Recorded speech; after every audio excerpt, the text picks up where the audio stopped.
Welcome students. I hope you are enjoying the lectures. I'm enjoying a lot talking to you across this medium, uh, these wonderful topics that are so much relevant for the times that we are living in. So welcome to this lecture number 2 of the week 2. In the previous one, we discussed about various topics of representational difficulty. Today, we take the discussion further by focusing on two very important formal strategies used in climate writing: fragmented narrative and temporal dislocation. These terms may sound technical at first, but they refer to something very important. Climate change does not unfold like a traditional story, you know about it. It is not experienced by everyone in the same way, at the same time, at the same scale. Some communities experience it as immediate catastrophe, others experience it as a gradual change. The effects are visible while others will continue to unfold across centuries. So because of this, many climate texts break away from smooth linear storytelling. They move between different voices, different time periods, different genres, and different scales of experiences. This is not merely stylistic experimentation. It is a way of representing the fractured reality of climate crisis itself. So let us move on. The first is narrative fragmentation. We will begin with the discussion of narrative fragmentation. Narrative fragmentation refers to the deliberate breaking of a story into discontinuous parts. Instead of presenting events in a smooth, continuous sequence, a fragmented narrative may be divided into separate sections, different voices, interrupted timelines, documentary inserts, memories, testimonies, scientific explanations, or even non-human perspectives. It is important to understand that fragmentation is not the same as confusion. A fragmented narrative may be difficult, but its difficulty is purposeful. The text is not broken because the writer has failed to organize it. Rather, the text is broken because the subject itself may demand a broken form. In conventional storytelling, readers often receive a story in a relatively stable way. They follow a character, move through a sequence of events, and gradually arrive at meaning. Fragmentation changes this relationship between reader and text. The reader must actively assemble meaning. The reader must connect fragments, recognize patterns, and understand how separate parts speak to one another. In climate writing, this becomes especially significant. Climate change itself is experienced fragmentarily. One person experiences it as heat, another as flood, another as drought, another as migration, another as crop failure, another as anxiety about the future. No single experience contains the whole crisis. This is why fragmentation becomes more than a stylistic device. It becomes an argument about the nature of climate change. A fragmented climate narratives says this crisis cannot be understood from one position alone. It cannot be contained in one voice, one plot, and it must be assembled from partial perspectives. The second important term for today is temporal dislocation, which refers to the disruption of a text's sense of when. In a temporally dislocated narrative, the reader is not allowed to remain comfortably within one stable time frame. The past, present, and future may be placed next to each other in an unexpected or unsettling ways. This technique has a long literary history. Modernist writers, for example, frequently disrupted chronological time. They used memory, stream of consciousness, flashback technique, and fractured chronology to represent instability of human experience. However, in climate writing, temporal dislocation acquires a specific ecological urgency. Climate change collapses the ordinary distinction between present action and the future consequence. What we do today is not limited today. Carbon emissions released now will continue to affect atmospheric systems far into the future. Industrial decisions made decades ago are shaping the present. Present policies will influence lives that have not yet begun. This means that climate change forces us to think across time. We cannot understand the present without looking backward to histories of industrialization, colonial extraction, fossil fuel dependency, and land use. At the same time, we cannot understand the present without looking into future to future consequences. Temporal dislocation makes this uncomfortable relation visible. It asks the reader, are you reading about the past, the present, or the future? Are these events already happening or are they warnings? Is this catastrophe still preventable or has it already begun? This uncertainty is central to climate writing. The climate crisis is not simply ahead of us, it is already here, and yet its full consequences are still unfolding. Then we come to linear narrative. What is the problem with linear narrative? Why does linear narrative often fail to represent climate change adequately? A linear narrative usually assumes a beginning, a middle, and an end. It presents events in a sequence. It suggests that causes and effects can be traced within a manageable time frame. It often focuses on a protagonist who faces conflict and acts within the duration of the story. This structure has been extremely powerful in literary history. It helps create clarity, emotional involvement, and narrative momentum. But climate change does not conform to this pattern. Its cause stretch back to centuries. We cannot understand the climate crisis without considering industrialization, colonial histories, fossil fuel economies, technological development, consumer capitalism, and modern idea of progress.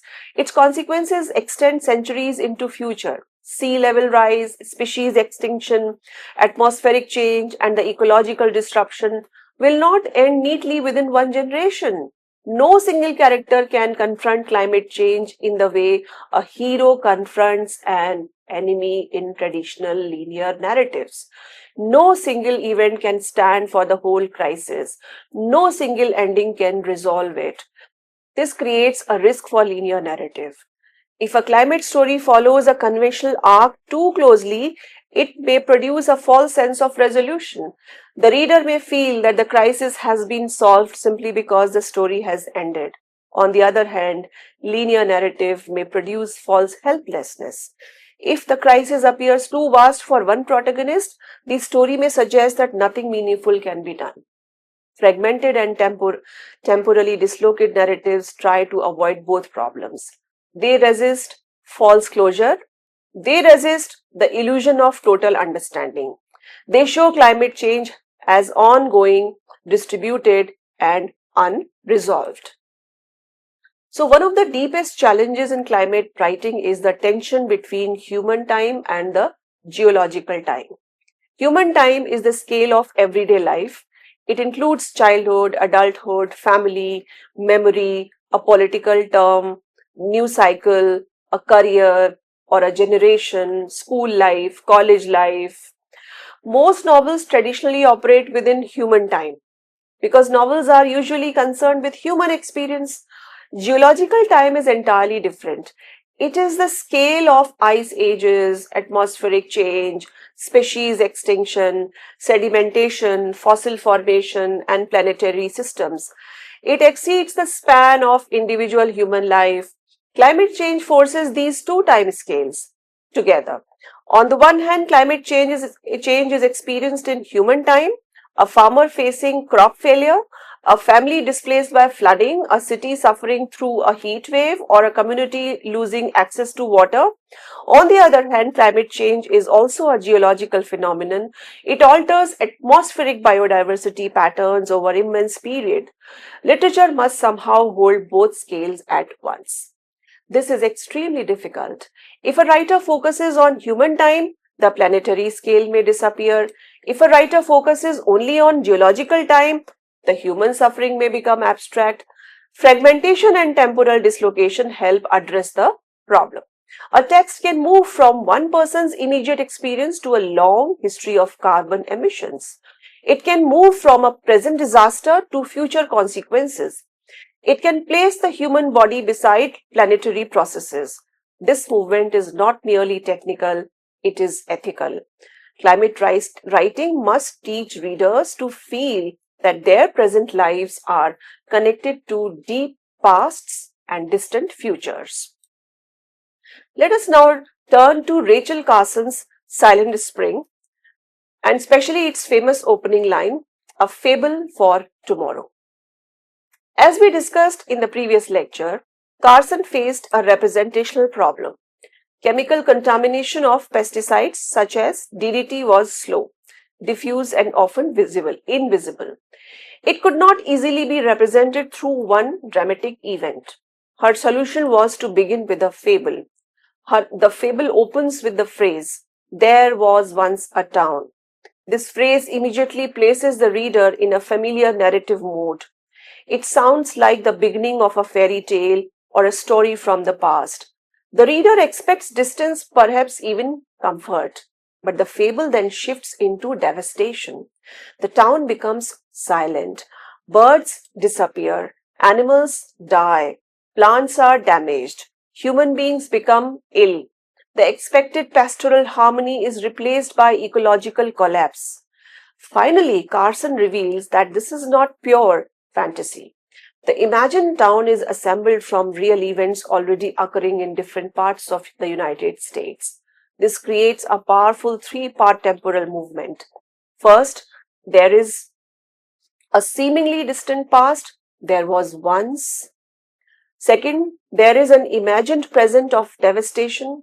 Third, there is actual present where the causes of devastation are already underway. The reader is deliberately disoriented. Are we reading a fairy tale? Are we reading a prophecy? Are we reading history? Are we reading the present? Carson's achievement is that the answer becomes all of these at once. This temporal dislocation makes the reader uncertain about their own position in time. The catastrophe seems future, but it is already present. It seems fictional, but it is based on fact. This is precisely why Carson's opening remains so powerful. It uses narrative time to awaken ecological awareness. Carson's method also helps us understand another important technique, the compression of slow time. DDT contamination did not usually appear as one immediate catastrophe. It accumulated slowly across ecosystems. It moved through soil, water, plants, insects, birds, animals, and human bodies. Its effects were distributed across years and large geographical areas. No single observer could witness the entire process in real time. This is a classic problem of environmental representation. As Rob Nixon later argued, through the concept of slow violence, many environmental harms unfold gradually and invisibly. They do not command attention because they do not resemble dramatic violence. Carson's fable solves this problem by compressing time. Instead of making the reader follow years of gradual ecological damage, she presents the end point in one concentrated image, a town without bird song, vitality, or ecological balance. In other words, the reader experiences slow damage as immediate catastrophe. This is temporal dislocation. The future consequence is brought into the present moment of reading. The long process is condensed into a single scene. Carson also shifts between different scales of time. She refers to the long evolution of species and ecosystem, but she also focuses on immediate images, particular bird, a particular orchard, a particular spring. This movement between deep ecological time and an immediate sensory detail is one of the defining strengths of Silent Spring. Carson teaches readers to see that what appears ordinary in the present may be part of a much longer ecological process.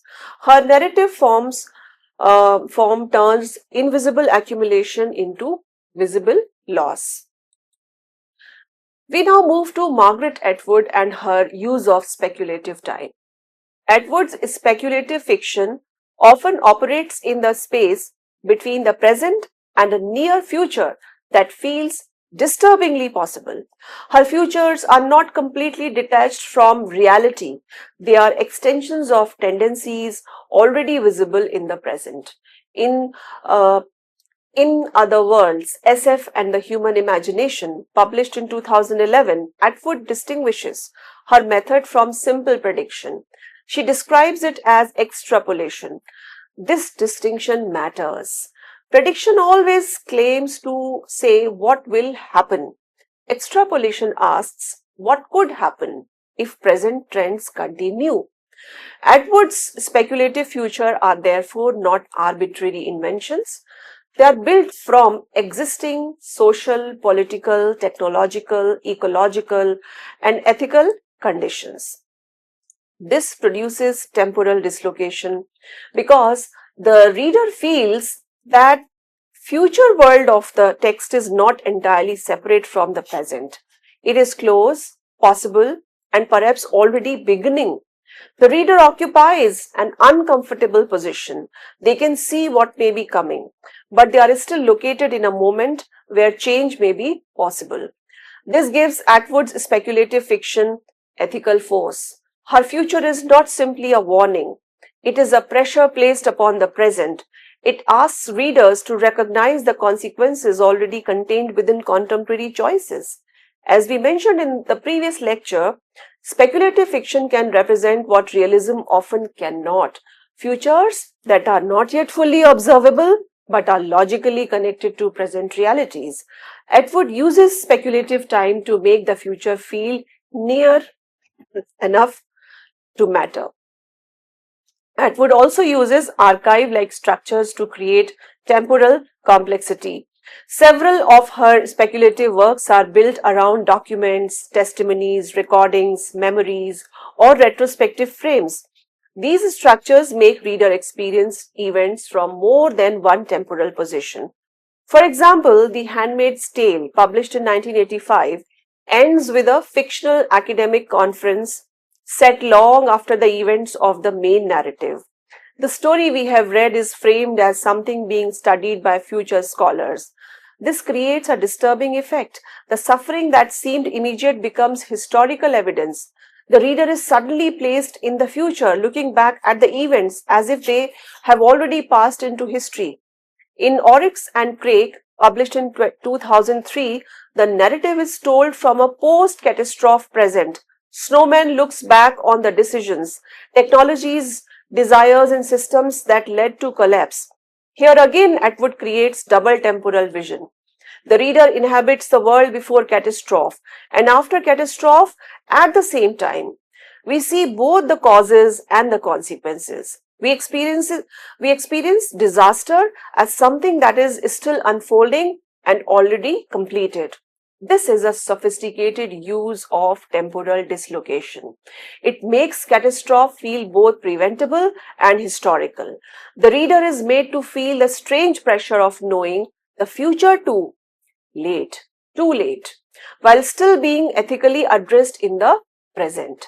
Archive-like structures, therefore, do more than just organize the narrative. They become ethical forms. They ask us to imagine how the present will look from the future. What will future generations say about our choices? What records will remain? What will appear obvious to them, what we refuse to see? These are central questions for environmental humanities. Kim Stanley Robinson's The Ministry for Future, published in 2020, offers one of the clearest contemporary examples of narrative fragmentation and temporal multiplicity in climate fiction. As we discussed in the previous lecture, Robinson does not structure the novel around one protagonist, one voice, or one genre. The novel contains approximately 106 short chapters written in different forms and registers. It covers several decades of near future time, but it does not follow a single chronological thread in a simple way. Different chapters occupy different moments within the crisis, and the reader must repeatedly reorient themselves. This is important because climate change itself does not have a single timeline. A heat wave may be immediate for one community, sea level rise may be gradual for another. Policy change may unfold over years. Financial systems may respond differently from ecosystems. A refugee, a scientist, a banker, a farmer, a policymaker, and a non human entity do not inhabit the same experience of time. Robinson's structure makes this multiplicity formal. The reader cannot settle comfortably into one timeline because the climate crisis cannot be understood through one timeline. Different parts of the world experience the crisis at different speeds and in different sequences. This is why the novel's polyphony is so important. Polyphony means many voices. Robinson's novel gives space to different kinds of speakers, perspectives, and the forms of knowledge. This includes personal testimony, political debate, economic analysis, scientific explanation, and non human narration. The fragmented form teaches the reader how to think across partial perspectives. It insists that climate change can only be understood through multiplicity. So, the opening chapter of the Ministry for Future is a powerful example of temporal shock. The novel begins in the middle of a catastrophic heat event in Uttar Pradesh, India. There is no long introduction, no gentle preparation, no gradual world building. The reader is immediately placed inside the crisis. This is a deliberate act of temporal dislocation. A conventional novel might begin by establishing character, setting, background, and social world. Robinson refuses that comfort. He begins not before the catastrophe, but within it. The effect is unsettling. The reader does not approach disaster from a safe distance. The reader is thrown into heat, bodily discomfort, fear, and emergency. The catastrophe has already begun before the reader can orient themselves. This opening disrupts the expectation that climate change belongs to the distant future. The heat event feels immediate. It is not abstract. It is not a prediction placed for far away. It is a lived experience. After this opening, the rest of the novel moves outward into policy, economics, politics, activism, technology, violence, diplomacy, and institutional response. But the first chapter leaves mark on the reader. It reminds us that all later discussions of policy and systems are connected to bodily suffering. This is one of Robinson's major achievements. He connects the planetary and the intimate. He begins with one person's experience, but that experience becomes an entry point into a global crisis. So, this was discussed earlier also that climate writing must often move between individual experience and planetary scale. Now we arrive at a very crucial point. Fragmentation in climate writing is not only a representational strategy, it is also an ethical form. A unified linear narrative often implies a unified subject, someone who can see clearly, judge clearly, and act decisively. But the climate change does not offer such a subject. No single individual, nation, institution, or generation can fully contain the climate crisis. Climate change has been produced by billions of actions across centuries. Some actors carry far greater responsibility than others. Some communities suffer far more than others. Fragmented narratives help represent this uneven distribution of agency and responsibility. So instead of allowing one character to carry the full meaning of the crisis, fragmentation distributes meaning across various voices and perspectives. So this is ethically important. It prevents simplification. It resists the search for one heroic savior. It refuses to reduce the crisis to one villain alone. It makes room for partial, unequal, and conflicting experiences. In Robinson's The Ministry for the Future, the example, for example, narrative space is given to many different figures: a survivor, a central banker, a refugee, a policy analyst, a terrorist, and even a crow. Each perspective is partial, none is complete, but all contribute to the larger understanding of the climate crisis. This is a powerful ethical argument. Climate change requires collective imagination because it is a collective crisis. Fragmentation allows literature to model that collective imagination. So the reader must learn to listen across difference. The reader must assemble the meaning without pretending that the crisis can be fully mastered by from one position. So the discussion here questions. Now there are certain questions again like the previous lecture to think more critically about fragmentation and temporal dislocation. The first is whether narrative fragmentation risks losing or alienating readers who expect conventional storytelling. This is an important question. Fragmented narratives can be demanding. They require active interpretation. Carson, Atwood, and Robinson manage this risk differently. Carson uses the familiar form of the fable. Atwood uses speculative but recognizable narrative structures. Robinson uses short chapters and multiple voices to create momentum despite fragmentation. The second question is to think about Carson's shift between once and now. This shift is central to the power of a fable or for tomorrow. It begins like a story from the past, moves into devastation, and then reveals that the imagined destruction is connected to actual present. The reader's temporal security is deliberately disturbed. The third question concerns Robinson's non-human voices. When the novel gives narrative voice to entities such as carbon atom, a photon, or a crow, it expands the question of time. Whose time does the novel inhabit? Human time, animal time, atmospheric time, molecular time, planetary time? This is deeply ecological question because our discussion, our area asks us to move beyond purely human-centered perspectives. Now, the fourth question asks us to distinguish extrapolation from prediction in Atwood's work.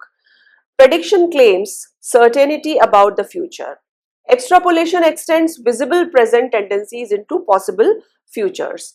This matters because Atwood's speculative worlds are warnings rather than prophecies. They leave room for ethical action. The final question asks whether temporal dislocation is exclusive to climate writing. The answer is no. Many literary traditions have used disrupted time. However, climate writing gives temporal dislocation new ethical urgency because climate change itself disrupts the relationship between past, present, and future. So, I hope that you have understood these terms that we have discussed today, and how it is important to grasp as a reader, as a learner of climate literature, climate fiction, environmental humanities. It's very important to grasp the importance of these new ways of writing literature, because these new ways of writing literature are asking us to actually also learn to adopt new ways of reading literature by adjusting with the dislocation, by adjusting with the multiple representational points, by adjusting with the multiple voices, and by adjusting with the planetary scales. So this is it for this lecture. Now you can see that I have shared the references, the works that I have used. I hope you have enjoyed. I meet you in the next lecture. Thank you.